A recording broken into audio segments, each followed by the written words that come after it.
Welcome back to Gero Dynamics and happy Valentine's Day. We are going to be talking about commander brackets. And so this is my second attempt, or technically third attempt at making this video. The first one went way too long and I started getting interrupted. So let's try to not have this video be as long. Okay, let's start out. What are commander brackets? It's the system being put out by Gavin and Wizards to try to make it so that we have evenly powered games of commander and you're not having your low powered deck go up against a deck that's just way too powerful.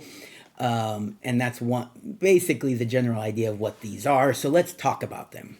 Bracket number 1, Exhibition. Your ultra casual commander deck. No mass land denial or extra turns. No 2-card infinite combos, no game changers, and only a few tutors, right? So that's the general idea for bracket 1. So let's talk about that real quick.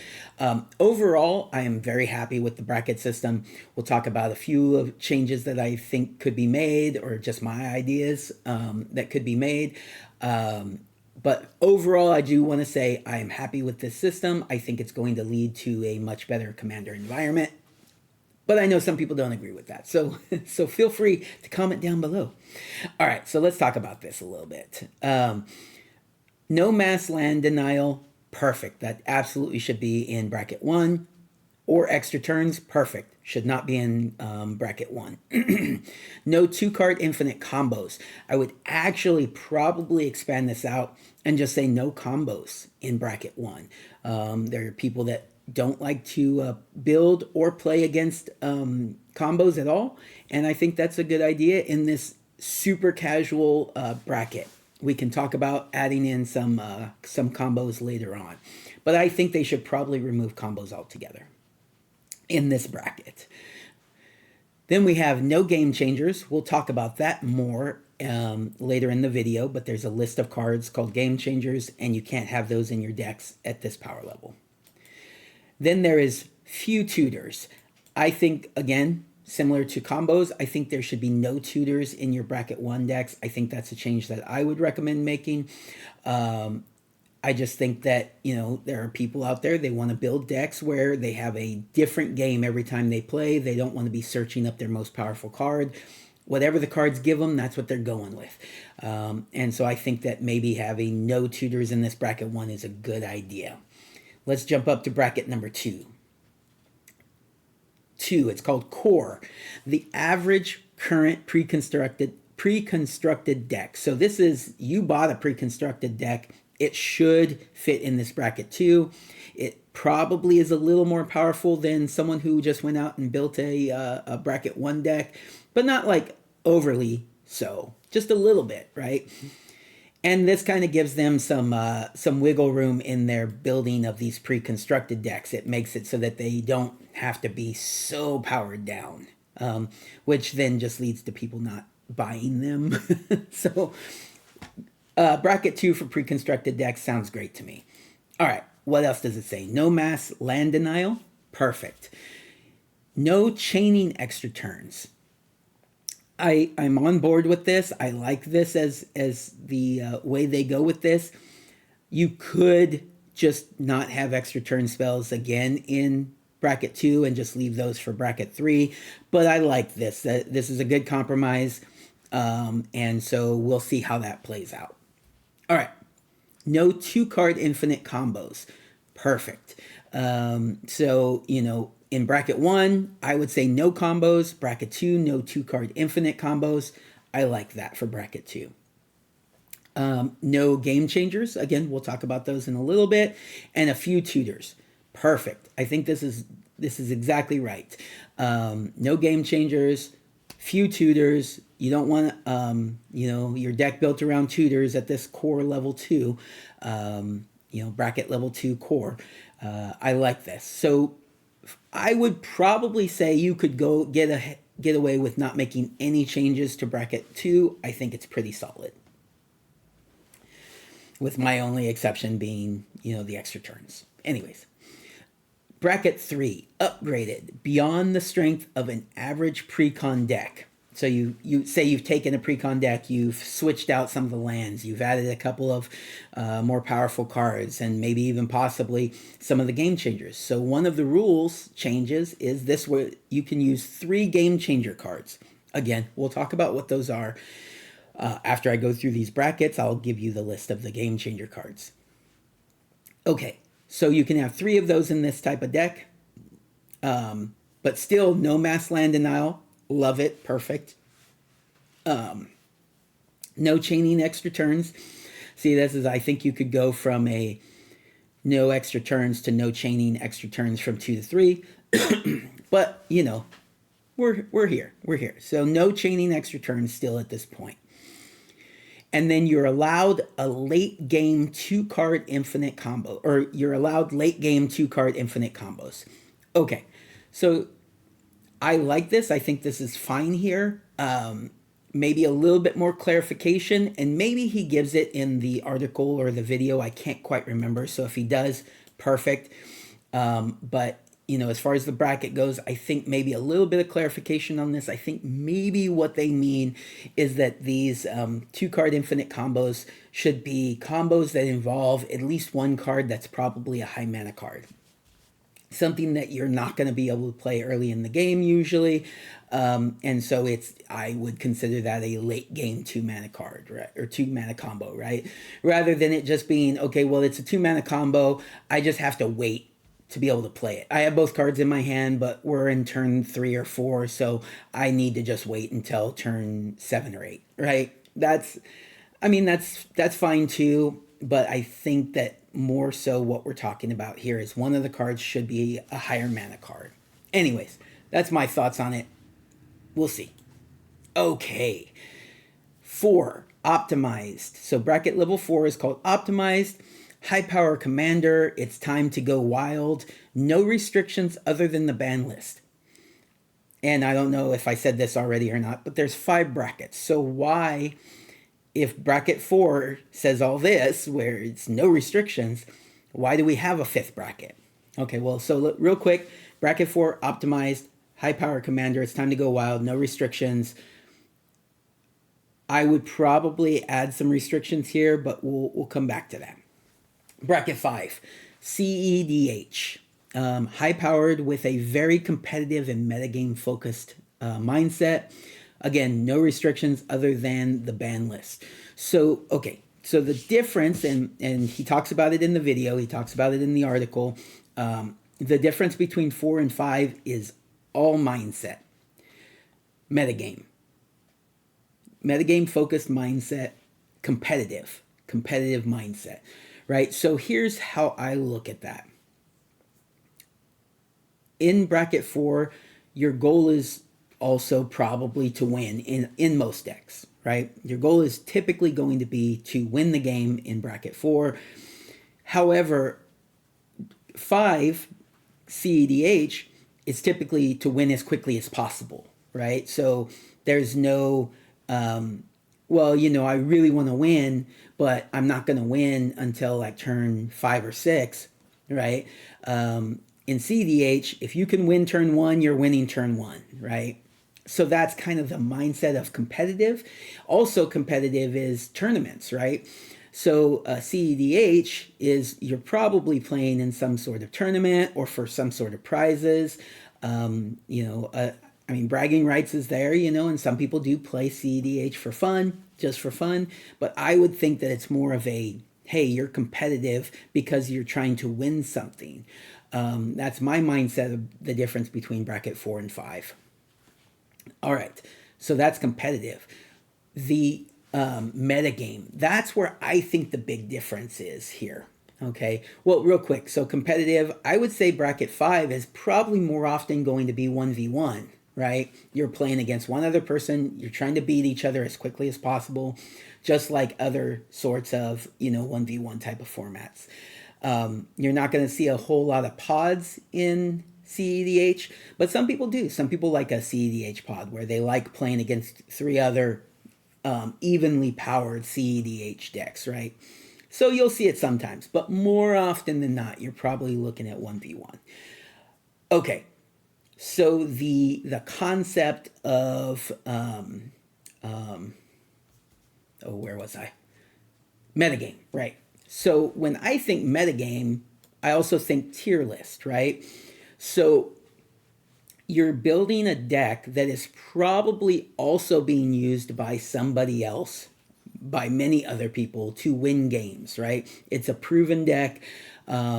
That's kind of the idea of metagames. So, right, and then you know what other decks you're going to be playing against, so you put in cards in your deck to stop the other decks. That's different than, say, just playing high-powered commander, where you don't know what the other person or people are going to be playing, and so you're just building a deck to be as powerful as possible. You're not usually playing to stop other people, other than decks that's the goal of the deck, obviously, like, control style decks or stasis style decks, stacks type decks, sorry. So that's a little different. But, for the most part, your goal is to win, not to stop other people. So I see that as the what you're looking at here in this metagame idea.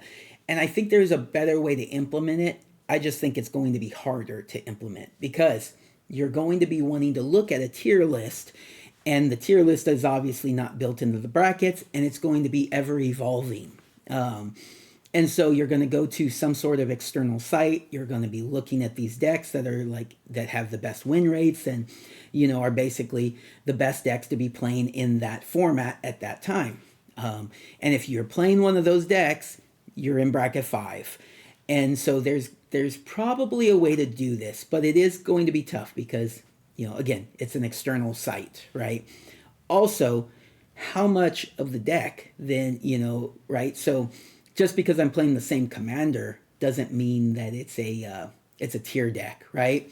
I could be playing this commander that, if built this way, is a tier CDH tier deck. But if I build it this way, it's not. It's not even close, right? It's just for fun. We'll talk about that in the Game Changers. Some of the Game Changer cards that they chose are that, right? So it can't just be the commander. So what is the line? And that's where you're going to have to do some playtesting to try to figure it out, right?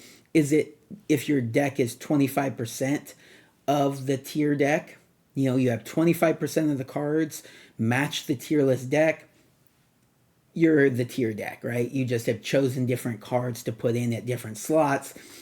But if your goal is the same, you have the same, 25% of the deck, maybe then you're part of the tier deck list, right? And you should be in bracket 5, CEDH. The other, another possible way is to just say that the tier deck is not the full deck. The tier deck is this commander and these list of cards.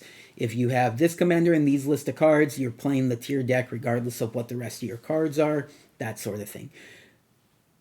I don't play CEDH though, so I'm not 100% sure how to implement this. That's just my thought on it, and maybe a direction they could work on evolving this bracket system towards. Okay, before we get any further in the weeds on changes that I would make, let's talk about these Game Changer cards. In white, Game Changers, Drannith Magistrate, Enlightened Tutor, Sarah's Sanctum, Smothering Tithe, Trouble in Pairs. Blue, Cyclonic Rift, Expropriate, Force of Will, Fierce Guardianship, Rhystic Study, Thassa's Oracle, Urza's Lord High Artificer, Mystical Tutor, Jin Cataxis, Core Augur. Black, Bolas's Citadel, Demonic Tutor, Imperial Seal, Opposition Agent, Tergrid God of Fright, Vampiric Tutor, Ad Nauseam. Red, just 2 cards, Jessica's Will, Underworld Breach. Green, Survival of the Fittest, Vorinclex, Gaia's Cradle. Multicolor, Kinnan, Bonder Prodigy, Yuriko, the Tiger's Shadow, Winota, Joiner of Forces, Grand Arbiter Augustus IV, Colorless, Ancient Tomb, Chrome Mox, The One Ring, Tabernacle at Pendrell Vale, Trinisphere, Grim Monolith, Lion's Eye Diamond, Mox Diamond, Manavolt, Glacial Chasm. Okay, so right now it's 40 cards. That's not going to stay that way. There could be more, there could be less when this is all said and done. By the way, this is all in beta, is what they're saying. So it is going to change some. Okay, so those are your game changers. You can't have any game changers in 1 and 2. In 3, you can have 3. In 4 and 5, you can have as many of those as you want, right? Okay, so that's a way to do it. It's just trying to keep out these cards that are going to really kind of have your deck go a certain direction. I think they should probably add the free spells in general. So all of the free spells could be added to this list. Maybe a few more of the high-powered tutors and counter spells. It's weird that they have some commanders in here, but not others. I know they're trying to avoid. I think someone's here. I think they're trying to avoid a commander list that is game changers. So they're just trying to add some here. I'm thinking you're going to see more commanders added here rather than just banning certain commanders. So, because they don't want to do banned as commander. But I think they should maybe reconsider that. Having a banned as commander list is not a bad idea in my mind. Yeah, so in general, this is your game changers. This is going to change. All right, let's move on from there for a little bit. I don't want this video to go super long, but let's talk about banned cards because they did talk about this. So some cards are already banned in Commander. We will be seeing in the next couple of months that ban list is going to change. They're going to unban some cards, right? They're not going to ban any new ones, is my understanding. They're just going to unban some cards. They may add some cards to the Game Changer list. I'm assuming if a card gets unbanned, it'll probably be on the Game Changer list. So let's talk about some of those real quick. I'm assuming Mana Crypt will be coming off the ban list and will be added to the Game Changer list. I am assuming that what was the bird's name? Winota, not Winota. Something. Anyways, the bird. You guys know what I'm talking about. I'm assuming that's going to stay on the ban list. Then there is, and these are the cards that were banned the last time around. I am assuming same thing with Jeweled Lotus. That'll come off the ban list and go on to the Game Changer list. The one that's I'm a little more up in the air about is the not Ragavan, the Treasure Monkey. Treasure Monkey. Why am I forgetting already what it's called? Anyways, the Treasure Monkey is probably going to stay banned, but could get added to the Game Changer list. Could get unbanned, added to the Game Changer list, because there's only 2 red cards on the list anyways. So just take it off that and put it on the Game Changer list. But I think that one's probably the one that's most likely to stay banned of the 3 big ones. Not the bird guy. He's staying banned. That's my take on it. I think that's what they're probably going to do. Some of the other cards that are on the ban list will probably be unbanned and added to the Game Changer list. Some may be just unbanned because, they've been on the ban list for a long time and it's kind of a different game now.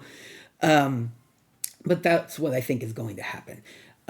I wish there were a couple other things going on here. So this is kind of my general thoughts on this. I think there should be and maybe this could all be the same bracket 0. So now that I'm thinking about it, maybe this is just one additional bracket, a bracket 0. Bracket 0 has no ban cards. Bracket 0 allows for playtest cards. Bracket 0 allows for gold border cards. So really, bracket 0 is the free-for-all, right? Bracket 0 requires a rule 0 conversation. It's like, so maybe, bracket 0 allows for all these things, but maybe that's not what you want to play, right? You don't want to play a CDH game where all these things are legal, right? You just want to be able to play your, weird playtest card deck, right? It's not super powerful. It's not CEDH. You just want to be able to play playtest cards, right? That would be a fun bracket 0. I think that's something they should consider. And in bracket 0, there's no bans. And so also a Rule Zero conversation. Hey, there's no bans, but in our group, we don't really want to play against, Jeweled Lotus or whatever, right? That's my thought. I think there should be a bracket zero. That's the biggest change that I would make, and I really hope that that happens. I don't know if anybody else is talking about that though, so maybe not. But I'm throwing it out there into the ether. All right, this video has gotten way too long. There were other things I wanted to talk about, so maybe I'll do some follow-up videos. What do you guys think? Are you guys enjoying this? Are you thinking that it's going to work? Do you think there's just too many changes they need to make right off the bat? Let me know what you guys think. All right, everybody, take care. Have a good day.